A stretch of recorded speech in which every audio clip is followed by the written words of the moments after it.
కవిత తన దూకుడు పెంచింది. ఈసారి కేసీఆర్ చుట్టూన్న దయ్యం ఎవరో డైరెక్ట్ గా చెప్పేసే ప్రయత్నం చేసింది. కవిత నిన్న చేసిన ఆ చిట్ చాట్ పై మనతో మాట్లాడడానికి సీనియర్ జర్నలిస్ట్ కంబాలపల్లి కృష్ణ ఉన్నారు. సార్ నమస్తే. నమస్తే. సార్ ఏంటి మొత్తం దూకుడు పెంచింది, ఎట్లా వస్తున్నారు? అదే నేను వెంటనే కామెంట్స్ చూసిన తర్వాత నాకు అనిపించింది ఏంటంటే, ఒక నెక్స్ట్ లెవెల్ అప్డేట్‌కి ఆమె ఈ మొత్తం విషయాన్ని తీసుకెళ్ళింది. హ్మ్.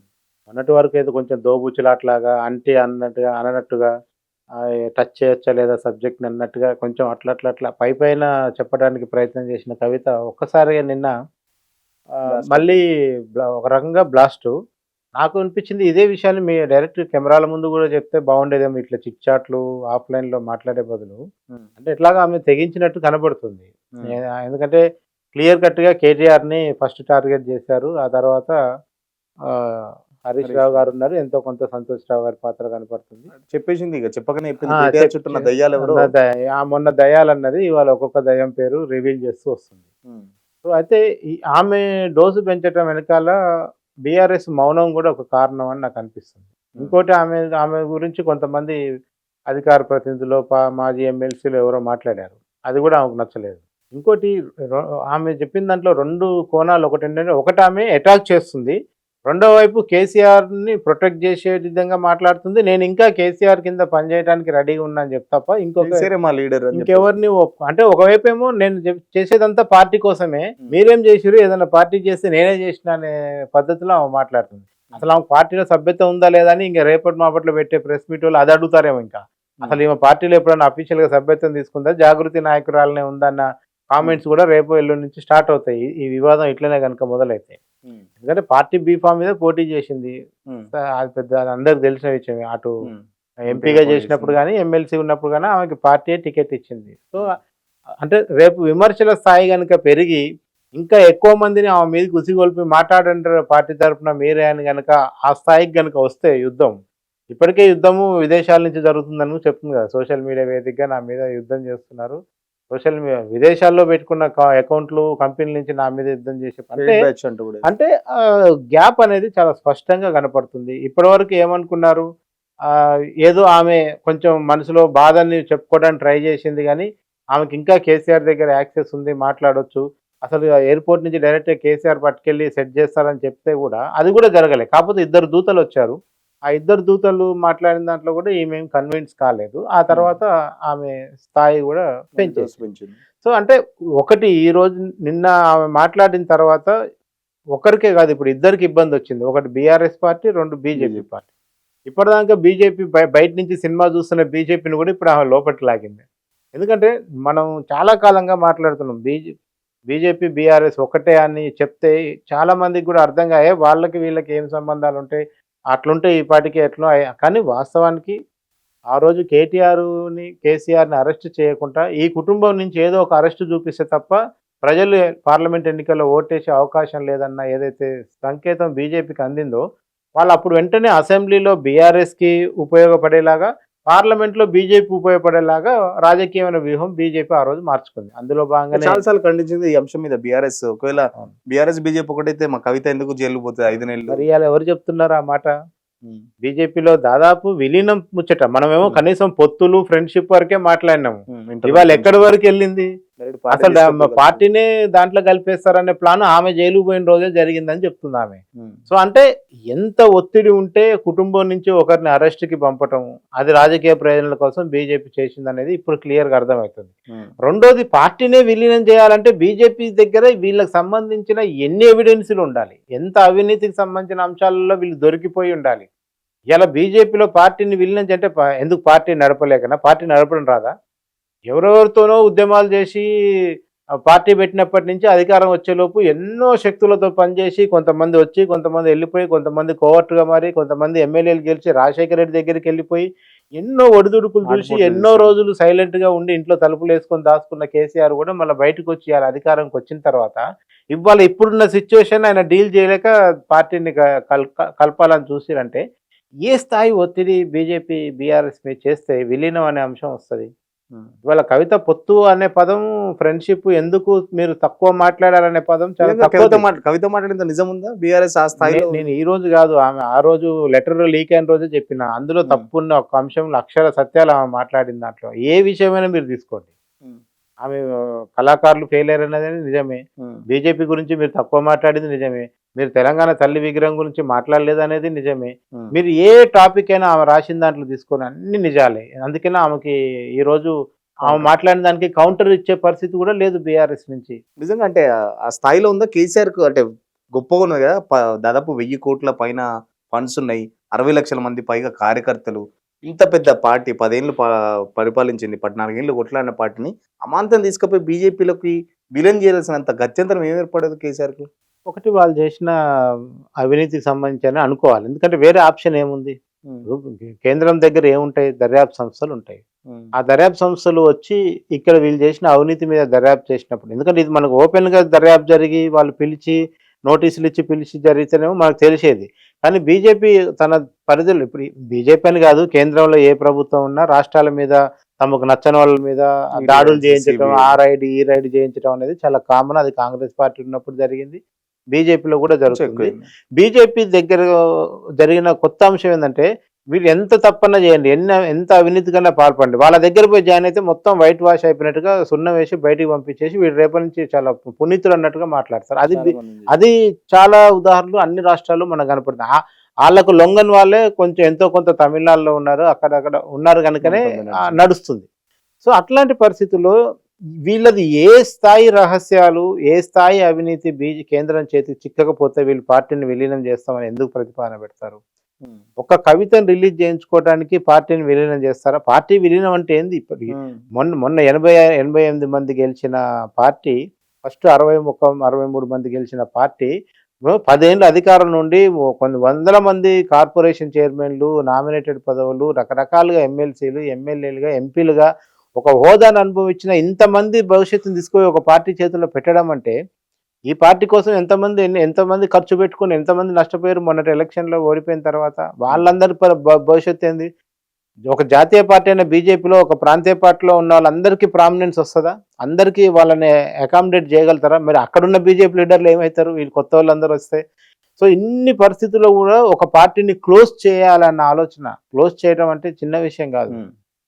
ఎందుకంటే ఆ రోజు కాంగ్రెస్ పార్టీలోనే విలీనం చేస్తాం, తెలంగాణ ఇస్తా అని చెప్పి కేసీఆర్ మాట తప్పారు. అది క్లియర్ కట్గా చెప్పింది. నేను వి హనుమంతరావు గారి పుస్తకంలో కూడా ఆ రోజు ఏం జరిగింది దిగ్విజయ్ సింగ్ దగ్గర అనేది ఒక సపరేట్ చాప్టర్ సపరేట్గా రాసిన. అసలు కేసీఆర్ దిగ్విజయ్ సింగ్ దగ్గర ఏం మాటలు జరిగినాయి, అసలు విలీనం అనే ప్రస్తావన ఎట్లా వచ్చింది, ఆ విలీనానికి అడ్డుపడ్డది ఎవరు, విలీనం కాకుండా మేము సొంతంగా పోటీ చేసుకుంటామని కాంగ్రెస్ విడిపోయి వచ్చి పోటీ చేయడానికి గల కారణాలు అన్నీ కూడా ఆ పుస్తకంలో ఉన్నాయి. అయితే ఇంత అంటే ఇప్పుడు కాళేశ్వరమే కావచ్చు, ఫీనిక్స్ సంబంధించిన అధికారం చేపట్టముందు, ఇప్పుడు 10 ఏళ్ళు అధికారం అనుభవించిన తర్వాత కూడా పార్టీనే వద్దనుకునే పరిస్థితి వచ్చిందంటే ముందు కుటుంబం సేఫ్టీ చూస్తున్నా అర్థమవుతుంది. ఇది ఒక ఫ్యామిలీ ప్యాక్ డ్రామా. ఈ ఫ్యామిలీ ప్యాక్ లో లెగ్ పీస్ ఎవరికి కావాలి, చెస్ట్ పీస్ ఎవరికి కావాలని కొట్టుకున్నట్టే కనపడుతుంది తప్ప ఈ ఫ్యామిలీ మొత్తం అసలు ప్రశాంతంగా వీళ్ళందరూ ఒక దగ్గర ఉండాలంటే ముందు ఒక ఫస్ట్ నుంచి కూడా కేసీఆర్ ఫ్యామిలీ మీద ఉన్న అనుమానం ఏంటంటే అసలు వీళ్ళు ఓడిపోగానే ఏదో దేశానికి ఎక్కేసి అటు సెటిల్ అవుతారు అనేది ఎక్కువ మంది మాట్లాడుకున్న అంశం. ఇవాళ అట్లా పారిపోకుండా ఉండడం కోసం బీజేపీ సాయం తీసుకున్నారు, అందువల్ల ఇప్పుడు కూడా ఇంకా దేశంలో ఉన్నారనేది కూడా మనకు అర్థమవుతుంది. సో ఏదేమైనా బీజేపీలో విలీనం చేస్తామని, బీజేపీలో విలీనాన్ని కవిత జైలు నుంచి అడ్డుకోవటం కూడా నాకు వండర్ లాగా కనిపిస్తుంది. అక్కడ కూర్చొని వద్దనగానే వీళ్ళు ఎందుకు ఆగిపోయారో కూడా తెలియదు. ఏమైనా సరే వద్దనందుకే నా మీద అటాక్ పెంచారు, నన్ను పార్టీ ఏమైనా సరే కానీ మొత్తం ఎపిసోడ్ లో ఒక బలి పశువు కావాలి, ఒక బక్రా కావాలి. ఆ బక్రాన్ని కవితం చేసినట్టు అనిపిస్తుంది. ఆమెను చేసి మా అందరి తరపున, మనం చేసిన తప్పులకు అందరి తరపున నువ్వు ఒకదాన్ని జైలు పోతే వాళ్ళు ఈగో సాటిస్ఫై అవుతుంది, జనం కూడా బీజేపీకి మనకి ఏ సంబంధం లేదని నమ్ముతారా అని ఒక నమ్మబలికి ఆమెను జైలుకు మెంటల్ గా ప్రిపేర్ చేసి పంపినట్టుంది తప్ప. ఎందుకంటే ఆమెకు ఎప్పుడు బెయిల్ వస్తుంది, ఏ వాయిదాలు ఏం జరుగుతుంది అనేది కూడా హరీష్ రావు గారు, కేటీఆర్ గారు ఢిల్లీలో కూర్చొని ఎప్పటికప్పుడు చేశారు. ఇంకా నిన్న తెలిసిన విషయం ఏంటంటే పలానా హీరింగ్ లో కవితకు బెయిల్ వస్తుంది, మీరు పోయి ఆడ ఉండి తీసుకురాపోని కేసీఆర్ ముందే చెప్పి పంపించిండని కూడా మాట్లాడుతున్నారు. సో ఇన్ని పరిణామాల మధ్యలో ఏంటంటే yes, BJP BRS are close friends. వాళ్ళు రేపు పొత్తు పెట్టుకోవచ్చు, విలీనాలు చేసుకోవచ్చు, ఏం సంబంధం. కానీ ఎందుకు మరి కవిత అంత నేరుగా బీజేపీ బీఆర్ఎస్ విలీనం గురించి మాట్లాడితే బీజేపీ రాష్ట్ర అధ్యక్షుడు ఏం చేస్తున్నాడు? ఏదో ఒకటి చెప్పాలిగా, ఎస్ ఆర్ నో. బీఆర్ఎస్ మా కాళ్ళ దగ్గరకు వచ్చిందనన్నా చెప్పాలి, లేదు కవిత ఫ్రస్ట్రేషన్ లేదో మాట్లాడుతుందని చెప్పాలి. నువ్వు రెండు మాటలు ఇద్దరు చెప్పట్లేదు. ముగ్గురు ఎంపీలు మాట్లాడినట్టే గుర్తుంది ఇప్పుడు ఆ ఎంపీలను వెంటనే కిషన్ రెడ్డి గూగుల్ మీట్ లోకి వచ్చి అందరినీ ఎవరు ఇష్టం ఉన్నట్టు మాట్లాడకని చెప్పి హెచ్చరించినని కూడా చెప్తున్నారు. మరి ఇప్పుడు రాజా సింగ్ ఉన్నాడు, ఆయన ఏం చెప్తున్నాడు, అవును మా వాళ్ళు రెడీగా ఉంటారు అమ్ముడు పోవటానికి, ఇది జరిగిన టికెట్లు ఎంపీలు అసలు మా టికెట్లు కూడా వాళ్ళే ఇస్తారని చెప్తున్నాడు. సో అంటే మీకు క్లియర్ గా, ఎందుకంటే కిషన్ రెడ్డి లక్ష్మణ్ అంతకుముందు ఎన్నికలకు ముందు పోయి క్యాంప్ ఆఫీస్ పోయి ప్రగతి భవన్ లో కేసీఆర్ కలిసి వచ్చిన తర్వాత టికెట్లు డిసైడ్ అయిన సందర్భాన్ని కూడా మనం మర్చిపోవద్దు. సో వీళ్ళ సంబంధాల పట్ల ప్రజలందరికీ అనుమానాలు ఉన్నాయి. ఆ అనుమానాలని ఎవరో బయట పెట్టడం కాదు, స్వయంగా కవిత బయట పెట్టడం అనేది తెలంగాణ సమాజానికి ఇవాళ ఒక క్లారిటీ వచ్చింది. సమాజానికి బాగానే ఉంది, పాపం ప్రాబ్లం అంతా పార్టీ నాయకుల కార్యకర్తలకు వస్తుంది. వీళ్ళందరూ బీజేపీలో ఎక్కడ అడ్జస్ట్ అవుతారు, ఎలా అడ్జస్ట్ అవుతారు అనేది ఇప్పుడు వాళ్ళ ముందున్న పెద్ద డైలమా. యాక్చువల్గా కాంగ్రెస్ కూడా ఒక ప్లస్ పాయింట్ అయినట్టు చెప్పింది. మేము గతంలో నుంచి చెప్తున్నాం, చాలా సార్లు చెప్పినాం, బీజేపీ బీఆర్ఎస్ బంధం ఇప్పుడు బయటపడ్డాయని చెప్పేసి కాంగ్రెస్ కూడా మంచి అవకాశం లభించింది. కాంగ్రెస్ మాత్రం దీన్ని ఎక్కడ ఫుల్ గా రాజకీయంగా వాడుకుంటుంది. నిన్న ఆమె ఉదయం 11ంటికో 12ంటికో మాట్లాడి చేస్తే ఇవాళ 24 hours లో ఏదో ఒక కాంగ్రెస్ నుంచి గట్టి వాయిస్ చెప్పండి, మేము చెప్పిందే జరిగింది అని ఎవరు మాట్లాడుతున్నారు? కార్పొరేషన్ చైర్మన్ వాళ్ళు అంటారు. అది దట్ ఈస్ నాట్ కదా. ఇప్పుడు పిసిసి ప్రెసిడెంట్ ఉంటాడు. ఎందుకంటే వస్తున్న వార్తలన్నీ ఏంది, ఇవాళ ఆంధ్రజ్యోతులు వరుస కథనాలు ఏం రాస్తున్నారు, వీళ్ళు ఆల్రెడీ కాంగ్రెస్ లో జాయిన్ చేసుకోవడానికే ప్రయత్నాలు చేశారు. అట్లా కూడా ఒక ప్రచారం జరిగింది. హైకమాండ్ రెడీగానే ఉంది కానీ రేవంత్ రెడ్డి రెడీగా అని.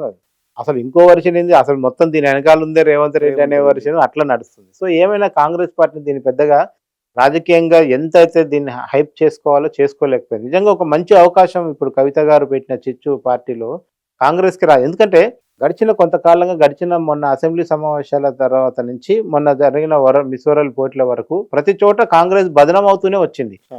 ఆ విషయంలో టీఆర్ఎస్ లేదా బీఆర్ఎస్ అనేది ఒక అప్పర్ హ్యాండ్ గానే ఉంది మొన్నటి వరకు. ఎప్పుడైతే కవిత ఈ టాపిక్ ఏదైనా ఎన్ని సంఘాల్లో కాంగ్రెస్ ని ఇట్లా రోజు కిందికి నెట్టే ప్రయత్నం బీఆర్ఎస్ చేస్తుంటే ఇప్పటి వరకు తీసుకొచ్చిన ఇమేజ్ అంతటిని కూడా కవిత ఒక్క డైలాగ్ తో ఖతం చేసేసింది. బీజేపీ బీఆర్ఎస్ సంబంధం దీన్ని కాంగ్రెస్ కూడా పెద్దగా యూటిలైజ్ చేసుకోవట్లేదు. వాళ్ళు నిజంగా రాజకీయంగా వ్యూహం ఉన్న వాళ్ళు అయితే చేసుకోవాలి. మరి వాళ్ళకు కూడా ఇంకా కవితను తెచ్చుకోవాలన్న ఆలోచన ఇంకో కొన్ని వర్గాలు చేస్తున్నామో తెలియదు. చెప్తున్నా అంటే ఇప్పుడు ఏదైనా సాధ్యము. షర్మిల మనం ప్రజారాజ్యం పార్టీ పెట్టిన తర్వాత 6 నెలలకే జెండా బీకేస్తారని ఒక వార్త వచ్చింది.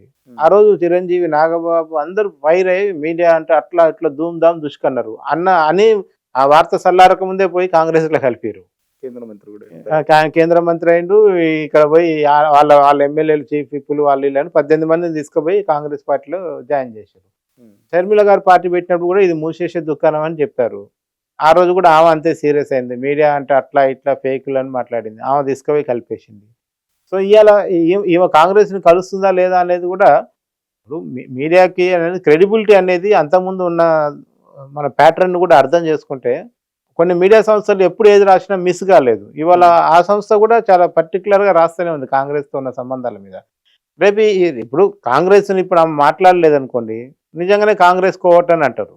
ఏం మాట్లాడకుంటుంటే నేను అందుకనే ఏమన్నంటే ఆమె అసలు ఆన్ కెమెరా కనుక ఇవన్నీ మాట్లాడుంటే రేపు కాంగ్రెస్ లో పోయే డోర్స్ కూడా ఆమె క్లోజ్ అవుతుంది ఆటోమేటిక్ గా. ఇప్పుడు చిట్ చాట్ లో కాంగ్రెస్ ఆల్రెడీ మునిగిపోయినావా చెప్తారు. చిట్ చాట్ లో నేను చెప్పలేదని అంటే కూడా మీరు చేసేది ఏం లేదు. మీరేం చిట్ చాట్ నేను రికార్డ్ చేయరు కదా. చిట్ చాట్ లో ఏం మాట్లాడింది అనేది ఆ రోజు నేను అనలేదండి కాంగ్రెస్ గురించి అంటే కూడా మీడియా చేయగలిగింది కూడా ఏం లేదు. సో అందుకనే రాజకీయాల్లో అట్లా అంత తొందరగా డోర్లు క్లోజ్ చేసుకోవటం ఇప్పుడు పరిస్థితి ఏం చేయాలి. ఒకవేళ అక్కడికి కాంగ్రెస్ పోదు, బీజేపీ మీద ఆల్రెడీ ఆమె కోపం ఉంది. ఇంకెవరు మరి సొంత పార్టీ పెడుతుందా, హరీష్ రావు పెట్టిన పార్టీలో పోతే హరీష్ రావు అని కూడా ఆమె మాట్లాడుతూనే ఉంది, టార్గెట్ చేస్తుంది. సంతోషం పార్టీ పెట్టేది లేదు. కేటీఆర్ అంటే క్లియర్ గానే చెప్తుంది వర్కింగ్ ప్రెసిడెంట్ స్టైల్లో నీ పని లేదని మాట్లాడింది. ఇంక ఇప్పుడు ఆమె జోలికి వస్తే బాగుండదు కూడా. ఎందుకంటే సొంత అన్నట్టు అంత టార్గెట్ ఏదో ప్రతిపక్షాలు చేయాల్సిన పని.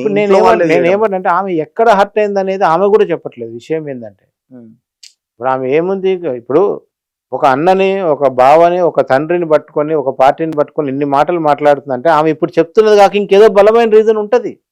అది ఆమె రివీల్ చేయాలి ఆమె ఎక్కడ హర్ట్ అయింది అనేది. అంతే కదా, మనకు తెలియదు, బయటికి చెప్పట్లేదు ఆమె ఎప్పుడెప్పుడు ఫీల్ అయింది, ఎట్లా ఫీల్ అయింది, ఆమెను క్రమంగా ఎలా ఇబ్బందులకు గురి చేశారు, ఇదంతా కూడా ఆమె చెప్పాలి. సో అందుకనే ఇప్పుడు బీఆర్ఎస్ నుంచి రియాక్షన్, కేసీఆర్ కానీ పార్టీ వైపు నుంచి రియాక్షన్ ప్రాపర్ వేలో వస్తాయి. ఎందుకంటే కేటీఆర్ ఊర్లో లేరు, కేసీఆర్ గారు మాట్లాడలేదు. ఇప్పుడు కవిత గురించి కేసీఆర్ వచ్చి మాట్లాడతాడు ఇప్పటికిప్పుడు అయితే నేను అనుకోవట్లేదు. ఇంకెవరు ఎందుకు కేసీఆర్ ఇంత డ్యామేజ్ జరుగుతున్నా కేసీఆర్ ఏం పట్టించుకోవట్లేదు. ఆమె చెప్పిందన్నీ వాస్తవాలే. ఇప్పుడు ఆయన వచ్చి ఏమంటాడు, నేను బీజేపీ దగ్గరికి ఆ ప్రపోజల్ పోలేదని చెప్తే ఈమె కనుక ఆమె అన్నది కదా, ఇక నన్ను రెచ్చగొడితే ఇంక నన్ను చాలా చూపిస్తే మంది విప్పాల్సి వస్తుందని చెప్తుంది కదా. రేపు తండ్రి విషయాలు కూడా ఓపెన్ చేస్తుందేమో, చెప్పలేం కదా. సో అందుకని చెప్తుంది కదా, తండ్రి ఓ పక్కన తండ్రి దేవుడు, నాకు తండ్రి కిందనే పని చేస్తా. మీకు ఆ మాత్రం కవరింగ్ లేకపోతే మన రాజకీయాల్లో కొనసాగడం కష్టం అవుతుంది. ఇప్పుడు ప్రొటెక్షన్ అనేది తండ్రి దగ్గర నుంచి తీసుకుంటూనే మిగతా వాళ్ళ మీద ఎట్లా. ఇప్పుడు ఆ ఉద్దేశం ఏంది, వారసత్వం అనేది అన్నక చెల్లెక అనేదే కదా సమస్య. అన్నొక్కడే ఎందుకున్నాడు, నాకు కూడా సమాన వాట ఇస్తారా, నాకు ఇంకేదైనా ఆల్టర్నేట్ వాట ఇస్తారా అనేదే కదా ఆమె పంచాయతీ అంతా. దాన్ని కేసీఆర్ నిజంగా పిలిచి కూర్చోబెట్టి సెట్ చేసుకోగలిగితే బాగానే ఉంటది. లేదు డ్యామేజ్ అయిన తర్వాత ఉందా అవకాశం ఉందా? ఇప్పుడు డ్యామేజ్ అంటే ఎంత డ్యామేజ్ అయింది. ఇప్పుడు వినోద్ కుమార్ గారు అంటారు ఏవో చిన్న ఆమె కొంచెం ఆమెలో కొద్ది ఆవేదన ఉందంటే ఇప్పుడే ఇంత ఆవేదన ఉందని మాకు కూడా తెలియదు. తెలియదు అని చెప్పేసి. ఇవన్నీ ఏ పార్టీలైనా ఇట్లాంటివి జరుగుతూనే ఉంటే మేము సెట్ చేసుకుంటామని మాట్లాడుతున్నాం. అది బయటికి చెప్పే మాటే. నిజంగా వినోద్ కుమార్ గారు సెట్ చేయగలిగేది ఏముండదు, దాన్ని సెట్ చేయగలిగేది ఒక కేసీఆర్ గారే. ఆయన రియాక్షన్ ఏంది, ఆయన ఎప్పుడు పిలిచి మాట్లాడతాడు, లేదంటే ఇదే గ్యాప్ కంటిన్యూ చేసి ఆమంతలో బయటికి పెట్టేట్టు చేస్తే తర్వాత ఆమెది ఎలా రియాక్షన్ ఉంటుంది అనేది వెయిట్ చేస్తారనేది కూడా చూడాల్సి ఉంటుంది. అట్లా అంటే కావాలని నిలగొట్టే ప్రయత్నం జరుగుతుందా కవిత? అంటే ఇప్పుడు ఇవన్నీ ఊహలు. మనం వాస్తవాలు మాట్లాడుకోవటానికి వస్తే ఆమెకి తండ్రికి నేను 100 లెటర్ రాసినని మాట్లాడుతుంది. అంటే ఈమె ఎప్పటి నుంచో తండ్రితో ఓపెన్ గా మాట్లాడే పరిస్థితి కూడా లేదని కదా అర్థం. తండ్రికి లేఖలు రాస్తుందంటే లెటర్ రాస్తే చింపేస్తారని కూడా చెప్పారు. అంటే ఆమెకున్న సోర్స్ అట్లాంటిది. ఈమె రాసి ఇచ్చిన లెటర్ ని మళ్ళీ చించేస్తుందని తెలిసి ఈ లెటర్ మాత్రం చించలేదు, బయటకి ఇచ్చారని చెప్తుంది. నిజంగా కేసీఆర్ క్యాంప్ రిలీజ్ ఎవరు పెట్టారు కూడా కనిపెట్టాలంట. అంతే, కేసీఆర్ క్యాంప్ ఈ లెటర్ రిలీజ్ చేస్తేనేమో ఇంకా కవితకు అక్కడ ప్యాచప్ అయ్యే అవకాశం లేదు. కవితే తన మనుషుల ద్వారా లేఖ రిలీజ్ చేయించి అక్కడున్న పార్టీలో అలజడి సృష్టించడానికి ఒక సాధించి తన ఐడెంటిటీని కాపాడుకోవడానికి ప్రయత్నం చేసింది అనుకో, అప్పుడు ఇంకో టైప్ ఆఫ్ రాజకీయాలు ఉంటాయి. అంటే నాకు తెలిసి కవిత ఫీల్ అయిన అంశాలు కూడా మొన్న ఏదైతే కేటీఆర్ హరీష్ రావు దగ్గర పోయిండో అప్పటి నుంచి కూడా పార్టీలో అంటే ఆ చర్చలకు నన్ను కూడా పిలిస్తే బాగుండు కదా, నన్ను దానికి సంబంధించి కూడా హట్ అయినట్టు తెలుస్తుంది. అట్లంటే మీకు వరంగల్ సభలో ఎవరికీ ప్రాధాన్యత లేదు. నేను కవితకేం బొట్టు పెట్టి పిలవలే, హరీష్ రావుకేం బొట్టు పెట్టి పిలవలే. హరీష్ రావు బయట రోడ్లు ట్రాఫిక్ క్లియర్ చేసుకుంటూ కూర్చున్నాడు. అంతకుముందు 6 రోజులు కనపడలేదు, సభ ఇన్ఛార్జ్ అన్నారు, ఆ తర్వాత మనిషే కనపడలేదు. కవిత గారు కూడా ఆడికి వచ్చేంత వరకు ఆ సభకు ఆమెకున్న అటాచ్మెంట్ ఏందో తెలియదు. ఆమె జాగృతిలో 10 మంది మహిళలను తీసుకొని పోయింది. మీకు అది చూస్తే మీకు ఎవరికి బొట్టు పెట్టి పిలిచి ఆహ్వానం ఇచ్చి 25 ఏళ్ల సందర్భంగా పార్టీకి ఇంతమంది కష్టపడ్డారు, వీళ్ళందరూ నా సైనికులు అని ఏం మాటలు లేవు. ఆయన చెప్పాల్సింది చెప్పేసిండు, ఆయన ఒక్కడే మాట్లాడిండు. వీళ్ళందరికీ బొమ్మలు కూడా పెట్టకుండా అందరు బొమ్మలు చేసి వెళ్ళిపోయిండు. సో అందుకనే కవిత మాట్లాడిన దాంట్లో నుంచే మనం మాట్లాడుకుంటే కూడా ఇప్పుడు ఆమె కరెక్ట్గా బీఆర్ఎస్ని నిన్న బాగా ఇరుకున పెట్టింది. మొన్నటి కంటే కూడా లెటర్ లీక్ అయిన దానికంటే కూడా ఆమె ఒక పెద్ద బీజేపీతో ఫ్రెండ్షిప్ అనే విషయానికి ఆమె ఇప్పుడు ఐఎస్ఐ స్టాంప్ వేసింది.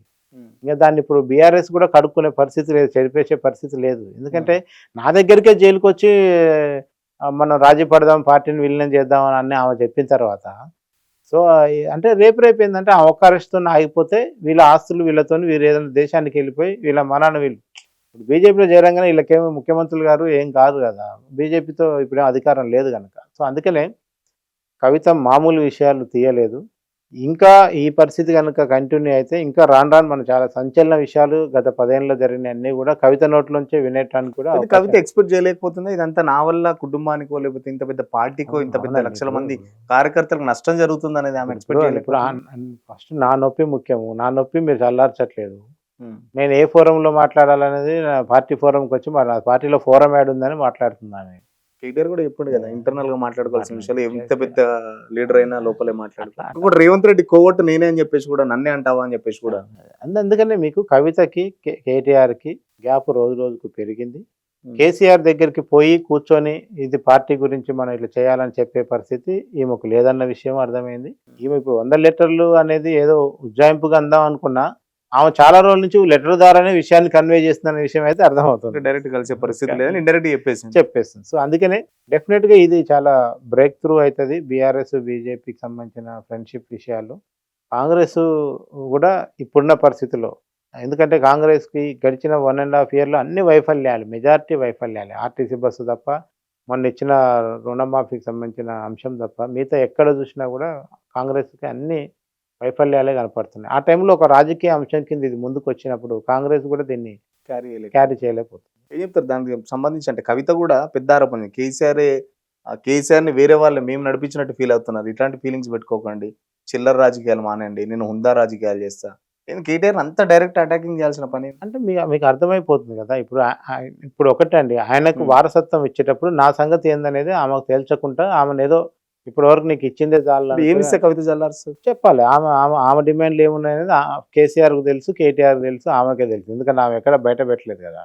ఇప్పుడు రేపు డిమాండ్లు తీర్చలేని విధంగా ఉన్నాయి మరి కేటీఆర్ కూడా అంతే. ఈయన ప్రెసిడెంట్ చేసిన తర్వాత రేపు అధికారం వస్తే, నేను మొన్న కూడా చెప్పిన, అధికారం కనుక మళ్ళీ టీఆర్ఎస్కి వచ్చే పని అయితే ముఖ్యమంత్రిగా ప్రమాణ స్వీకారం డైరెక్ట్ కేటీఆర్తో చేపిస్తాడు. కేసీఆర్ అసలు ఆగడు. చాలా మంది ఏమనుకుంటే మళ్ళీ కేసీఆర్ ఉంటాడు, తర్వాత కేటీఆర్కి ఎప్పుడు ఇస్తారంటే ఇప్పుడున్న పరిస్థితుల్లో ఆ పరిస్థితి అయితే లేదు. ఎందుకంటే ఇప్పుడు ఏమో ఆయనకు వచ్చిందంటే అర్జెంటుగా కేటీఆర్ను కుర్చీలో కూర్చోబెట్టేసి అలా రిలాక్స్ అయిపోవాలన్న విషయంలో చూస్తున్నాడు. సో అందుకనే ఇది ఇట్లాగే కొనసాగుతుంది. కవితకి ఏం కావాలనే విషయం కవిత అన్న ఓపెన్గా చెప్పాలి. లేదా కవిత మా దగ్గర ఇవన్నీ డిమాండ్ చేస్తే నేను ఇప్పటి వరకు షర్మిల జగన్ ఏం డిమాండ్ చేసిందో ఎక్కడ బయటికి రాలే. అసలు పంచాయతీ ఉందని తెలుసు. అయితే వాళ్ళకు క్లియర్గా ఏం కనపడ్డా, ఎంపీ సీట్ అడిగితే సరిగా ఇవ్వలేదు, అక్కడ గెలిపించుకోలేకపోయారు. అంటే కనీసం అక్కడన్నా జగన్ సీఎం అయిన తర్వాత ఇక్కడ షర్మిల పవర్ సెంటర్ అయిందన్న భయం ఆ రోజు అక్కడ కనిపించింది మనకి. ఈ రోజు ఇక్కడ ఆల్రెడీ ఎంపీ చేసింది, ఎమ్మెల్సీగా ఉన్నది. నెక్స్ట్ ఇంకేం అడుగుతుంది? పార్టీ పొజిషన్ అడుగుతుందా, ఇంకేదైనా గ్యారంటీ అడుగుతుందా, ఇంకేమైనా ఆస్తులు అడుగుతుందా అనేది వాళ్ళిద్దరిలో ఎవరో ఒకరు బయటకు వచ్చి చెప్తే తప్ప క్లారిటీ రాదు.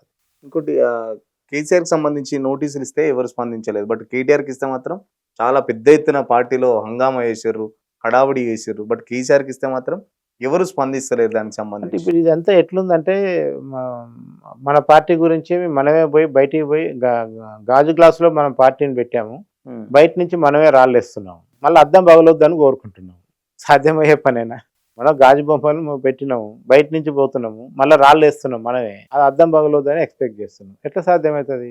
మీరు ఇదే విషయాన్ని కేసీఆర్తో కూర్చొని నువ్వు నాతో ఎందుకు మాట్లాడు, నా పార్టీ ఇట్లా అయిపోతుంది, నీ వెనకాల ఇంతమంది ఇట్లా చేస్తున్నారని కూర్చొని ఆయనకే చెప్పి ఆయనతోనే తెలుసుకొని వచ్చేది ఉండే. నువ్వు ఒక నిజంగా అంతకు నీకు పార్టీ మీద కేసీఆర్ మీద ప్రేమ ఉంటే.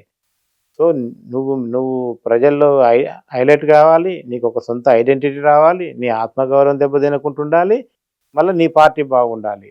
అది మళ్ళీ నువ్వు ఎవరు పడితే వాళ్ళ నాయకత్వాన్ని ఒప్పుకోవు, నువ్వు ఒక్క నాయకత్వాన్ని ఒప్పుకుంటావు. సో అందుకనే ఇదంతా కూడా కవితకు కూడా అన్నీ తెలుసు. తను ఏం మాట్లాడినా ఎట్లా ఫైర్ అవుతుంది, ఎట్లా బయటికి పోతుంది. ఇవాళ చూడండి, ప్రతి పేపరు, ప్రతి మీడియా సంస్థ నిన్న నుంచి ఈ రోజు వరకు అదే విషయాన్ని నడపాల్సిన పరిస్థితి తీసుకొచ్చారు. సో అలాంటి పరిస్థితులు ఏంటంటే ఆమె అదే కోరుకుంటుందా కవిత కూడా? అంతే ఐడెంటిటీ.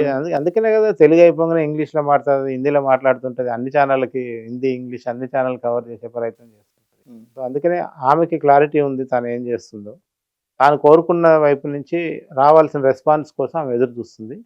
ఆ రెస్పాన్స్ వచ్చిన రోజు ఒక టైప్ ఆఫ్ రిజల్ట్ ఉంటుంది. ఆ రెస్పాన్స్ రాని రోజు అసలు ఏమి డిమాండ్ లేనిది, వాళ్ళు ఏం చెప్పారు అనేది కూడా బయటకు వస్తుంది. ఎందుకు కేసీఆర్ ఇంకా పిలిపించుకొని మాట్లాడే ప్రయత్నం చేస్తారు? ఎవరో రాజీకి సంబంధించి వేరే వాళ్ళని పిలుస్తున్నాడు. కేసీఆర్ డైరెక్ట్ ఫామ్ హౌస్ కు పిలిపించుకోవచ్చు కదా, ఆయన అంటే ఇక్కడికి రాలేడు. బిడ్డను డైరెక్ట్ ఫోన్ చేసి రామ్మ మాట్లాడుకుందాం, అది మనం అంటే కేటీఆర్ ఒత్తిడి ఏమన్నా ఉందా? అది మనం ఎయిర్పోర్ట్ నుంచి అప్పుడే ఎక్స్పెక్ట్ చేసాం, పిలుస్తారు, కానీ జరగలేదు. అది అప్పుడు కంట్రోల్ చేసి ఈ సిచ్యువేషన్ రావు. నిజంగానే కదా. ఇప్పుడు ఆమె కూడా ఏం కోరుకుంది, ఆమె లెటర్ ఎట్లా లీక్ అయిందో అందులో రాసిన విషయాలు దయాలు దేవుళ్ళు అని మాట్లాడింది.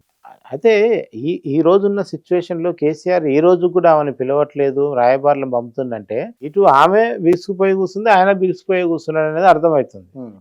లేదు, ఆయన ఒక మెట్టు దిగి వచ్చి మాట్లాడదాం రా అని అంటే ఈమె వెళ్తుంది, అందులో డౌట్ ఏం లేదు. ఎందుకంటే వెళ్తుంది కూడా, ఖచ్చితంగా వెళ్తుంది. ఎందుకు వెళ్తుంది అంటే అక్కడ ఎట్లాగే ఏం తేలదు, ఈమె చెప్పిన డిమాండ్లు ఆడ వర్కౌట్ కావు. సో దాని తర్వాత ఈమెకి ఇంకా హైప్ వస్తుంది, కేసీఆర్ పిలిచి మాటలు కూడా ఇట్లా సాల్వ్ కాదు. సో అందుకనే ఇది కుటుంబ పంచాయతీ నుంచి క్రమంగా సొసైటీకి అంటించారు. రేపు గ్రూపులు అవుతాయి, కేసీఆర్ మనుషులు, కేటీఆర్ మనుషులు, హరీష్ రావు మనుషులు, కవిత మనుషులు, వీళ్ళు ఉంటారు. ఇప్పుడు వీళ్ళు కింద స్థాయిలో ఉన్న అభిమానులు, మా కార్యకర్తలు సోషల్ మీడియాలో వాళ్ళు కొట్టుకుంటారు ఒకరి తరపున ఒకరు. పైన లీడరు బాగానే ఉన్నారు, ఏదో ఒక మాట వేసుకొని ఉంటారు, కానీ కింద పొద్దున్న లేస్తే కలిసే ఊర్లో మన నలుగురు ఉంటే నలుగురు, నువ్వు కవిసారు, నేను కవిత, ఆయన కేటీఆర్ అభిమాని అయితే మనం కొట్టుకోవడం సరిపోతుంది ఊర్లో. సో అట్లాంటి పరిస్థితికి ఇప్పుడు దారి తీసింది. కనుక ఎట్టి పరిస్థితుల్లో దీనికి ముగింపు పలకాల్సింది కేసీఆరే. లేదు కేసీఆర్లు ఎటుపోతే అడిపోయింది అని ఆయన కనుక డీల్ వదిలేస్తే కనుక ఇంకా కవిత రోజుకు ఒక బుల్లెట్ బయటికి తీస్తూనే ఉంటుంది అట్లా.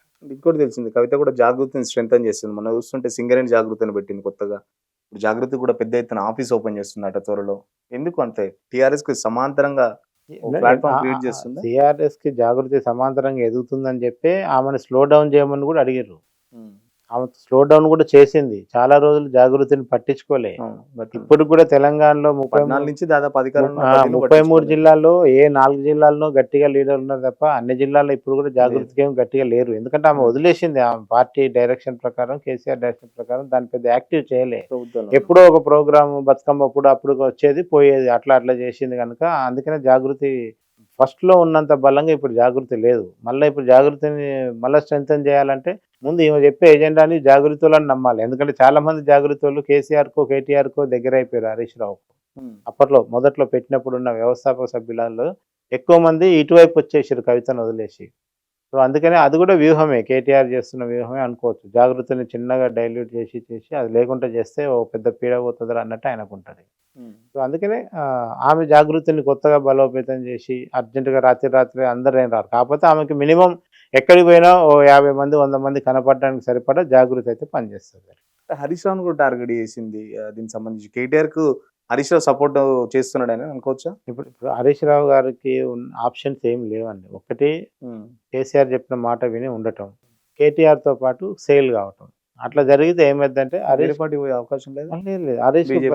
హరీష్ కి ప్రశాంతంగా నిద్ర పట్టాలంటే ఇప్పుడు ఆయన దేంట్లో గెలుకోడు ఇప్పుడున్న పరిస్థితులు. ఎందుకంటే కవిత ఎపిసోడ్ తేలాల్సిందే. కవిత ఎపిసోడ్ తేలకుండా హరీష్ రావు గారు కూడా సీన్లకు రావాలని. ఎందుకంటే చాలా మంది చెప్తున్నారు హరీష్ రావు గారు కూడా మీడియా పెట్టుకుంటున్నారు, ఆయన కవితను ఆయనే రెచ్చగొడుతున్నాడు, లోపల విషయాలన్నీ ఆయనే కవితకి చెప్పాడు. ఇదంతా ఒక వర్షన్ నడుస్తుంది. కానీ ఆమెనేమో అలా ముగ్గురిని టార్గెట్ చేస్తుంది. సో అందుకనే ఇప్పుడే హరీష్ రావు గారి రోల్ని మనం తొందరపడి డిసైడ్ చేయడం కుదరదు. ఎందుకంటే ఆయన రియాక్షన్ కూడా అంత ఓపెన్గా ఉండట్లేదు. సో కేటీఆర్ హరీష్ మనిద్దరం గొడవ పడితే రేపు అధికారం మళ్ళా రాకుండా పోతుందని వాళ్ళిద్దరు మాట్లాడుకున్నట్టున్నారు. దాంట్లో కవిత రోల్ లేకుండా ఉండటానికి కేటీఆర్ ప్రయత్నం ఆటోమేటిక్గా చేస్తాడు. సో కేటీఆర్ అందుకనే అందరిని కలిపి వరుస పెట్టి వాళ్ళ దుమ్మంతా దొరుకుతుంది ఇప్పుడు. కానీ అప్పుడు ఆ ఇద్దరు బీటీలో కవితను కూడా కలుపుకుంటే ఈ సీన్ ఉండకపోయేది కావచ్చు. దానికి ఎట్లా ప్రాతిపదిక ఉంటుంది? ఎందుకంటే అప్పటికే కవితకి కేసీఆర్ మధ్యలో ఉత్తరాలు రాసే పరిస్థితి ఉంది. అప్పటికే కేటీఆర్ నడుస్తున్న వ్యవహారం చాలా రోజు నుంచి నడుస్తుంది. అందుకనే మీకు అంత ఇప్పుడు బయటపడింది కేటీఆర్ కవిత వల్లనే మేజర్ గా ఎక్కువ విషయాలు అప్డేట్స్ బయటకు వస్తున్నాయి. ఎట్లా మరి ప్రాబ్లం ఎట్లా సాల్వ్ అవుతుంది? కేటీఆర్ ఏమైనా మెట్టు దిగుతాడా? ఇప్పుడు కేటీఆర్ ఏమో యూకేలో ఉన్నాడు, మరి అక్కడి నుంచి ఏం చేస్తాడు? దానికి సంబంధించి కౌంటర్ ఏమైనా ఇస్తాడా కవిత? కేటీఆర్ అయినా కేసీఆర్ అయినా ఇద్దరు కూడా దీన్ని తేల్చుకోవాలనుకుంటేనేమో ఇమ్మీడియట్ గా కవితని ఫామ్ హౌస్ పిలిపిస్తారు. కవితని పార్టీలోంచి వెళ్ళిపోవాలనుకుంటేనేమో ఇంకొక లీడర్ వచ్చి తెలంగాణలో ప్రెస్ మీట్ పెట్టి బీజేపీ మాకేం సంబంధం అని మాట్లాడతారు. ఇదే జరుగుతుంది. అది జరిగిన రోజు బీజేపీతో మాకు కవిత గారు మీకు మొదలు పెట్టండి, అక్కడ ఉండే అధికార ప్రతినిధులు పార్టీలో మాజీ మేయర్లు ఎమ్మెల్సీలు ఎమ్మెల్యేలు కనుక ప్రెస్ మీట్లకు రావటం మొదలు పెడితే కవిత గారు అంటూ కేసీఆర్కి కవిత గారు దూరం ఎంతో చూపిస్తారు. కేటీఆర్కు కవిత గారి మధ్య సంబంధం లేదు, వాళ్ళ మధ్య బాగానే దూరం పెరిగిందన్న విషయాన్ని మీకు ఎస్టాబ్లిష్ చేస్తారు. అది కనుక వీళ్ళు క్లియర్ కట్ గా మాకు వద్దు కవిత అనుకున్నప్పటి నుంచి ఇక జరగబోయేదంతా అట్లాగే ఉంటుంది. ఇంతవరకు అయితే బీఆర్ఎస్ కూడా ఎక్కడ స్పందించలేదు. నమస్తే తెలంగాణలో వార్త కూడా లేదు, కవిత చిట్ చాట్ వార్త కూడా. వాళ్ళు క్లియర్ కట్ గా కొంతకాలం సైలెన్స్ ఉండటానికే ప్రిఫరెన్స్ చేస్తున్నారు. అదే అంటుంది, సైలెన్స్ కున్నా కూడా కొంతమంది పెయిడ్ ఆర్టిస్టులతో అంటే పెయిడ్ బ్యాచ్ తోని నా మీద దుష్ప్రచారం చేస్తారు, పార్టీ ఖండిస్తలేదు కనీసం అని చెప్పి దానికి కూడా ఫీల్ అయినట్టుంది కవిత బాబు. పార్టీ ఇంతవరకు లెటర్ మీదనే ఖండించలేదు. ఇప్పుడు లెటర్ కవిత రాయలేదని చెప్పలే కేటీఆర్, మెయిన్ లీక్ చేసినామని చెప్పలే, కవిత లీక్ చేసిందని చెప్పలే. లెటర్ గురించి ఏం చెప్పాడు ఆయన? మా పార్టీలో రేవంత్ కోవట్లు ఉన్నారని మాట్లాడింది తప్ప లీక్ ఎట్లా వచ్చిందో చెప్పారు ఎవరన్నా? కనీసం కేటీఆర్ చెప్తలేడు, కవిత చెప్తలేదు. కవిత నాకు డౌట్ ఉంది వాళ్ళే రిలీజ్ చేసిరు అని అంటుంది. మరి కేటీఆర్ కూడా లీక్ విషయంలో ఏదో ఒకటి మాట్లాడాలి కదా, ఏం మాట్లాడలేదు. రాజ్యం పోసినట్టు రేవంత్ కోవట్ అనేసరికి సో అందుకనే దీనికి ఫుల్ స్టాప్ పెట్టగలిగిన వ్యక్తి కేసీఆర్. ఫుల్ స్టాప్ పెట్టలేని పరిస్థితిలో వస్తే కవితకు నోటీసులు ఇచ్చి పార్టీ నుంచి పక్కకి వెళ్ళగొట్టేసి ప్రశాంతంగా ఆయన పని ఆయన చేసుకోవాలి. అప్పుడు కవిత ఇంపాక్ట్ ఎంత ఉంటుంది అనేది రియల్ ఇంపాక్ట్ అప్పుడు స్టార్ట్ అవుతుంది రాష్ట్రంలో. సిచ్యువేషన్ ఏంటంటే కవితకు నోటీసులు ఇచ్చింది నాకు తెలిసి ఇదే వేరే లీడర్ అయితే ఈ పాటికి నోటీస్ ఇచ్చి ఎప్పటికో కథం చేసేటోళ్ళు. ఇప్పుడు మళ్ళీ పార్టీ ఆఫీస్ గేట్లు కూడా తెరవరు ఇట్లా ఇలాంటివన్నీ మాట్లాడితే గేట్ కార్డు కూడా రానియారు. ఆమె కవిత కనుకనే ఇంకా మెంబర్షిప్ కంటిన్యూ అవుతుందని నేను అనుకుంటున్నాను. అట్లా ఇప్పటి వరకు అంటే కేసీఆర్ కూతురు కాబట్టి ఇప్పటి వరకు అదే ఎక్కువ అటాకింగ్ అనేది కూడా స్టార్ట్ కాలేదు. అవును. భవిష్యత్తులో ఆ ఛాన్స్ ఉంది. అది వీళ్ళు ఎవరెవరు ఎట్లా రెస్పాన్స్ అవుతారని దాన్ని బట్టి మనకు అది బయటకు వస్తుంది. అంటే దీనికి సంబంధించి రాజాసింగ్ కూడా మాట్లాడిన మాటలు చూస్తుంటే మొత్తం మా పార్టీ ఎమ్మెల్యేల టికెట్లు కూడా వాళ్ళే డిసైడ్ చేస్తారు, అవసరమైతే మా పార్టీ వాళ్ళు కూడా పోయి దాంట్లో కలుస్తారు.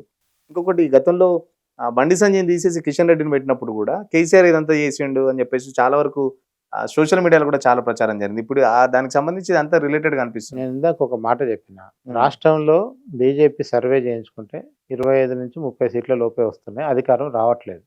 ఇది 2023 ఎన్నికలకు ముందు. మరి ఎవరికి వస్తుంది అధికారం అంటే ఐదర్ కాంగ్రెస్ లేదా బీఆర్ఎస్కి వచ్చే అవకాశం ఉంది. కానీ బీఆర్ఎస్ మీద మనం చేస్తున్న అటాక్ వల్ల బీఆర్ఎస్కి వచ్చే సీట్లు కూడా తగ్గేటట్టున్నాయని చెప్పి బీజేపీ ఏం చేసిందంటే అటాక్ను తగ్గించమని అడిగింది. బండి సంజయ్ నేచురల్గా ఎట్లుండాలో అట్లనే పోతున్నాడు ఆయన. ఇతను ఉంటే ఇది మొత్తానికి డ్యామేజ్ అయ్యి మళ్ళీ కాంగ్రెస్ అధికారంలోకి వస్తుందని చెప్పి బండి సంజయ్ని అర్జెంటుగా మార్చేసి కిషన్ రెడ్డిని పెట్టారు. ఆ తర్వాత ఏం జరిగింది, అసెంబ్లీ కాంగ్రెస్కి వచ్చింది, బీజేపీకి అసెంబ్లీ సీట్లు పెరిగినాయి, టీఆర్ఎస్కి అసెంబ్లీ సీట్లు తగ్గినాయి, పార్లమెంట్కి వచ్చేసరికి టీఆర్ఎస్ మొత్తం 0 అయింది, బీజేపీ ఎంతో కొంత పుంజుకుంది, కాంగ్రెస్కు సీట్లు వచ్చినాయి. సో ఈ గేమ్ అనేది ఆ రోజు నుంచి స్టార్ట్ అయింది కనుకని దాన్ని ఇక్కడ దాకా రాగలిగారు. సో ఖచ్చితంగా ఇది ఒక పార్ట్ ఆఫ్ ద గేమే. ఆ గేమ్కి ఫుల్ స్టాప్ నిజంగా పెట్టి అందరూ వైలెంట్గా గప్చుప్పు ఉండాలంటే ఒక కేసీఆర్ వల్లతోనే అవుతుంది. ఆయన ఆ హెడ్ మాస్టర్ వస్తే తప్ప ఇదేం తెలియదు. బీజేపీ కూడా చాలా హైప్ చేసుకుంది, కాంగ్రెస్ కు రానున్న రోజుల్లో మేమే ప్రత్యామ్నాయం, బీఆర్ఎస్ పని ఖతం అయిపోయింది, ఆల్రెడీ 10 ఏళ్ళు చేసిన అవినీతికి వినీతి అని చెప్పేసి. ఇప్పుడు చూస్తేనేమో బీజేపీ బీఆర్ఎస్ ఒకటే అని చెప్పింది. ఎట్లా ఉంటుంది రానున్న ఎలక్షన్స్ లో పోటీ ఎట్లా ఉంటుంది? రేపు ఏం చూసి బీఆర్ఎస్ కోటేయాలి మీరు చెప్పండి నాకు. ఇట్లా కాంగ్రెస్ వైఫల్యాలు ఒక్కటే అనుకుంటే మీ వైఫల్యాలు దానికి 100 రెట్లు ఉన్నాయి. మీకు ఎందుకు ఓటేయాలి బీఆర్ఎస్ పార్టీకి? ఎందుకు రేపు మీ పార్టీ 3 ముక్కల ఆట ఆడుతుంది. ఆ 3 ముక్కల ఆటలో ఏ ముక్క ఎటుపోతుందో ఎవరిని తెలియదు. సో మీరు ఎమ్మటి అధికారంలోకి వస్తామని కలలు కంటంలో పెద్ద అర్థమేమని చెప్పు. ఇవాళ కాంగ్రెస్ మీద సానుకూలత లేకపోవచ్చు, కానీ ఎన్నికల నాటికి కూడా ఇట్లనే ఉంటుందా కాంగ్రెస్ పార్టీ? మారుతుంది కదా. యాక్చువల్గా నిన్నటిదాకా స్కోప్ ఉండే బీఆర్ఎస్ మీద, కాంగ్రెస్ వ్యతిరేకత బీఆర్ఎస్ మీద, బట్ ఈ ఎపిసోడ్ కానీ మాత్రం కొంచెం పార్టీకి సంబంధించి రేపు కాంగ్రెస్ వాళ్ళు కనుక ఈ క్యాంపెయిన్ కరెక్ట్గా వాడుకుంటే మీరు బీజేపీకి వేసిన ఓటు బీఆర్ఎస్కి పోతుంది, బీఆర్ఎస్కి వేసిన బీజేపీకి పోతుంది చెప్పగలిగితే వాళ్ళకుండే లౌకికవాద సిద్ధాంతం ప్రకారం బీజేపీకి ఓటేయాలంటే చాలా కష్టపడతారు కాంగ్రెస్ ఓటర్లు. సో అందుకనే దీన్ని చాలా తెలివిగా వాడుకోవచ్చు ఈ టాపిక్ని. ఫైనల్గా చెప్పండి, మొత్తం ఎపిసోడ్లో ఏమర్థం అవుతుంది మీకు సంబంధించి, కవిత ఎపిసోడ్ సంబంధించి? కవిత ఎపిసోడ్లో బాగా ఒకటి ఇబ్బంది పడుతుంది ఏంటంటే బీజేపీలో కూడా ఇప్పటి వరకు ఉన్న లుకలు ఇప్పుడు బయటపడుతుంది. అది మేజర్. ఎందుకంటే బీజేపీలో కూడా గ్రూపులు ఉన్నాయి, Raghuvardhan group, Raghunandan group, Etela group, Laxman group, Kishan Reddy group, Bandi Sanjay group, Dharmapuri Arvind group, Konda Vishweshwar Reddy group, ఇట్లా 10 గ్రూపులు బీజేపీలో ఉన్నాయి. ఎప్పుడైతే కవిత బీజేపీ బీఆర్ఎస్ అనే సంబంధాన్ని తీసుకొచ్చిందో దాన్ని పార్టీ అధికార ప్రతినిధి మాట్లాడు, పార్టీ ప్రెసిడెంట్ మాట్లాడు.